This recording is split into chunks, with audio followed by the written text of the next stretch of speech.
क्या आपने कभी सोचा है कि एक ही बीज मंत्र का जाप दो अलग अलग लोग करते हैं? एक व्यक्ति का जीवन धीरे धीरे बदलने लगता है, उसे शांति मिलती है, कार्यों में सफलता आने लगती है। लेकिन दूसरा व्यक्ति वही मंत्र उतनी ही श्रद्धा से सालों तक जपता रहता है, फिर भी कोई परिणाम नहीं मिलता।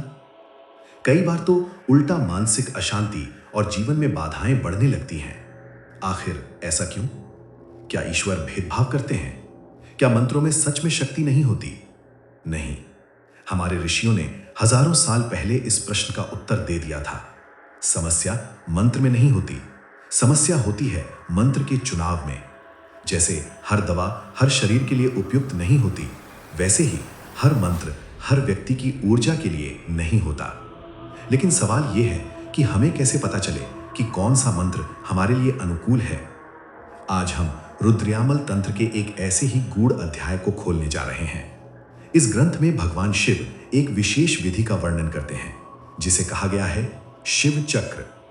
यह कोई साधारण चक्र नहीं है, यह एक प्राचीन तरीका था यह जांचने का कि जिस शक्ति की आप आराधना कर रहे हैं वो आपके लिए अनुकूल है या नहीं।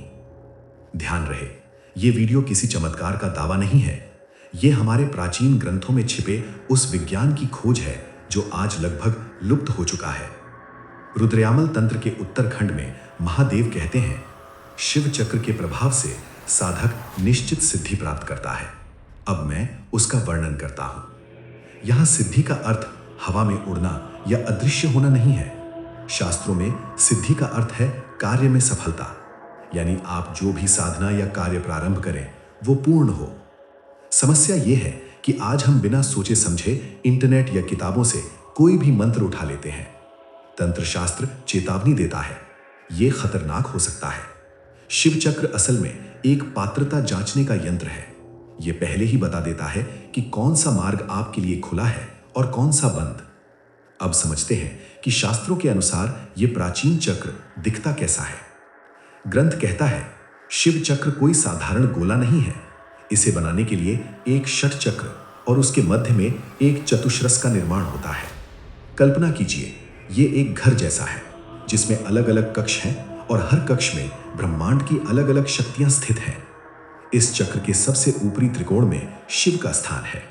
दाहिनी दिशा में पालनहार श्री हरि विष्णु है।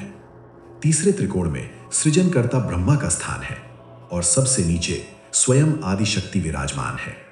लेकिन यह चक्र एक और गहरी बात सिखाता है, संतुलन। इसमें केवल देवता ही नहीं है, शिव के स्थान के नीचे यक्ष का स्थान है। इसके अलावा भूत, पिशाच और महाविद्याओं के लिए भी अलग अलग स्थान निर्धारित है। यह दर्शाता है कि ब्रह्मांड में सकारात्मक और नकारात्मक दोनों प्रकार की ऊर्जाएं मौजूद हैं और एक साधक को यह जानना आवश्यक है कि वो किस ऊर्जा के क्षेत्र में प्रवेश कर रहा है। अब आते हैं इस विषय के सबसे रहस्यमयी भाग पर। आज आधुनिक विज्ञान भी मानता है कि पूरा ब्रह्मांड ध्वनि तरंग यानी वाइब्रेशन है। हमारे तंत्र शास्त्रों ने इसे हजारों साल पहले मातृका विज्ञान कहा था। शिव चक्र के भीतर हर कक्ष में कुछ विशेष अक्षर लिखे जाते हैं। ग्रंथ बताता है संस्कृत वर्णमाला का कौन सा अक्षर किस शक्ति से जुड़ा है। जैसे शिव के क्षेत्र में अ स्वर और क वर्ग की ध्वनि है, विष्णु के क्षेत्र में ई स्वर और च वर्ग की ध्वनि है। लेकिन जो बात सबसे अधिक चौंकाने वाली है वो है यक्ष और पिशाच के बीच अक्षर। ग्रंथ कहता है यक्ष के क्षेत्र में ओम और श का वास है और पिशाच क्षेत्र में ल और श का वास बताया गया है। इसका अर्थ यह है कि जब हम कोई मंत्र बोलते हैं तो उस मंत्र के अक्षर ब्रह्मांड के किसी विशेष क्षेत्र को सक्रिय करते हैं। अगर मंत्र के अक्षर एक क्षेत्र में सक्रिय हो और साधना किसी दूसरी शक्ति की जा रही हो तो यह असंतुलन पैदा कर सकता है। यही कारण है कि कई बार अत्यधिक पूजा पाठ के बाद भी मनचाहा फल नहीं मिलता।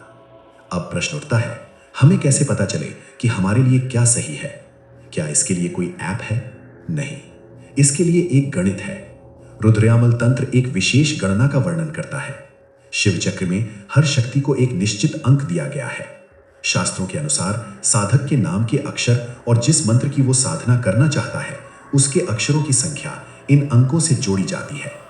ग्रंथ एक गंभीर चेतावनी देता है, यदि साध्य का अंक साधक से अधिक हो तो उसे शुभ फलदायक न समझा जाए। सरल शब्दों में, अगर मंत्र की ऊर्जा आपकी ऊर्जा से भारी है तो वो मंत्र आपको दबा सकता है, लेकिन यदि साधक का अंक अधिक हो तो वही मंत्र सर्वकुलेश होता है। अर्थात जब साधक और मंत्र की ऊर्जा संतुलित होती है तो वही साधना जीवन में सफलता और स्थिरता लाती है।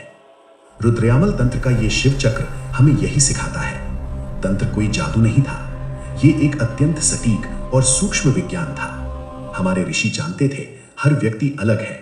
जो मंत्र एक के लिए फलदायक है जरूरी नहीं वो दूसरे के लिए भी हो। इसीलिए साधना से पहले वे इस प्रकार के चक्रों से अनुकूलता की जांच करते थे। आज हम इन विधियों को भूल चुके हैं।